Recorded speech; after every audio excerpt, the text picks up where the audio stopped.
Uncover the hidden world of political campaigns in just 5 minutes.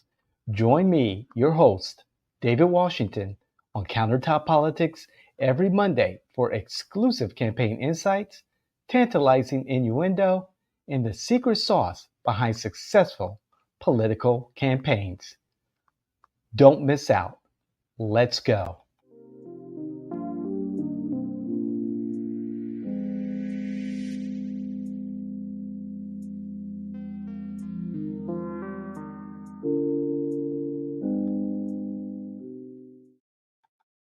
All right. Yes, it is Monday, and you know what that is? That means that it is time for Countertop Politics, 5 minutes or thereof of campaign insight, political innuendo, and the secret sauce to winning campaigns. Yes, the secret sauce to winning campaigns. What a fabulous Monday morning. I was just listening to the Woodhouse brothers. If you don't know who the Woodhouse brothers are in the political space, you need to go to C SPAN, go to their program, Washington Journal, and just search for the Woodhouse brothers. This is the 10-year anniversary of their famous segment on Washington Journal.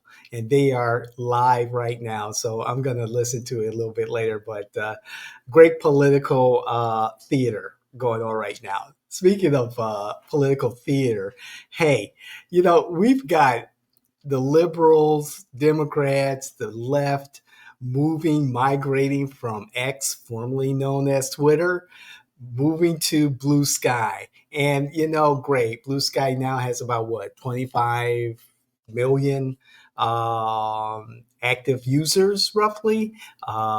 X has about 300 million. And, I see a publication like Orlando Weekly, a very progressive alternative news weekly, moving to Blue Sky versus X. They pretty much closed down their X account and referring everyone to Blue Sky. And I'm seeing different liberal, progressive, left, democratic organizations also pay more attention to Blue Sky. And I'm just like, whoa, that's a big problem because two things. One, you have to understand the purpose of political social media, first of all. And then two, you want to avoid being in an echo chamber where, of course, in the echo chamber, you're just pretty much listening to people and say and do the same things that you do. And so your sphere of influence, your sphere of understanding is very limited to the people that generally you agree with. So first, let's take the first step here. Understanding political social media. Each social media has a purpose. First of all, in order to have an effective political social media, you need to have a presence and not during campaign time. I keep telling potential candidates, electeds, candidates, anyone in the political space, even consultants, you just can't all of a sudden, when you decide to run for office, okay, I'm going to create a Facebook page or I'm going to create an X account.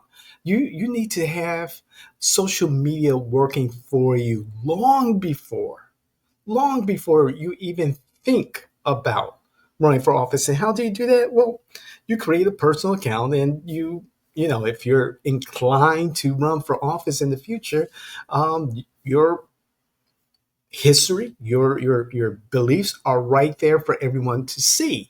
And of course, people are going to go back and check it out. So, you just want to make sure that whatever you put on the internet and whatever you do, it lasts forever, that you stand 10 toes down and firmly in your beliefs.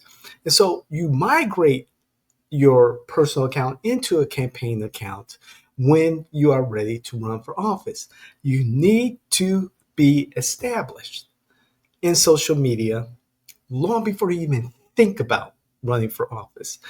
Additionally, you have to understand X serves a purpose. That's where you see the media. That's where you see other electeds. That's where you see current events. That's where you see real life reporting of what's happening out there in the world. So you want to have that experience. And there are studies that show that, X is pretty much balanced, or X is maybe a little bit to the far right. Who knows? But again, migrating to blue sky or truth social and just completely eliminating your presence on one particular site because you feel that the owner or you feel that the content is too far right or aligned too much with a particular political candidate, or you think the algorithm's not working in your behalf, I think that's short term thinking. It really is. Facebook, Meta, Facebook, that is for the older generation. And a lot of storytelling takes place there. Instagram, younger demographic, maybe in their 40s, 30s, 20s, image based, video based. Let's look at Reddit. Now, Reddit, again, a lot of public opinion. That seems to be more the town hall for social media, more than just X. A lot of opinion, a lot of different subreddits to get additional information about what's going on in your particular community. Also, great opportunity to have AMAs, Ask Me Anything. Those are great platforms. TikTok. Whoa. TikTok may no longer cease to exist in its present form after January 19th. So that's our caution. I strongly suggest that you start migrating your TikTok activities over to another platform. Speaking migrating your TikTok activities to another platform, you have Facebook Reels or Stories, Instagram Reels, YouTube Shorts. Migrate that information, migrate that content from TikTok to those platforms, particularly YouTube. YouTube is the granddaddy of them all. Video, visual.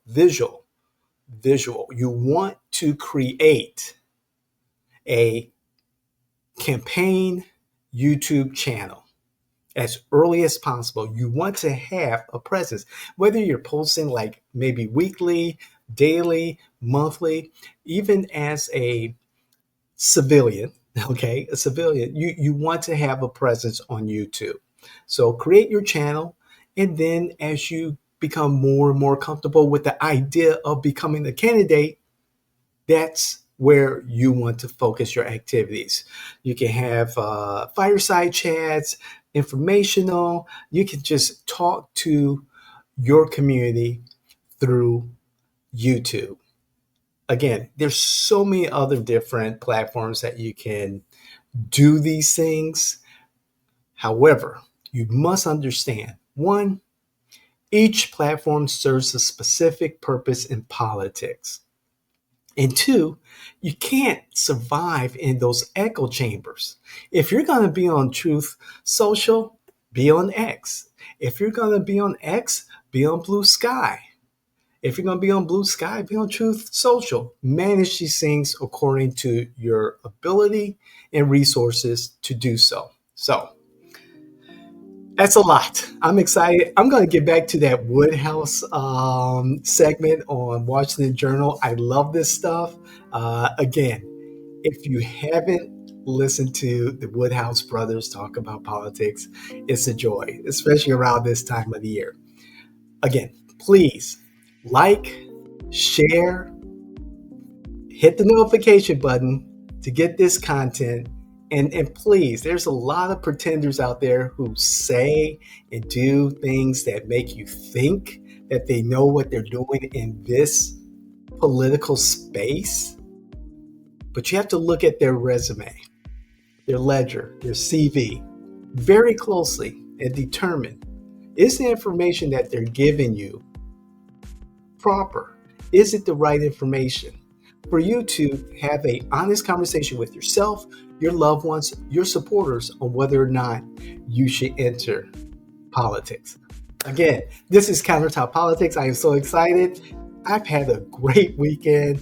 I'm going to have a really great week, and we will see you next week on Countertop Politics. All right.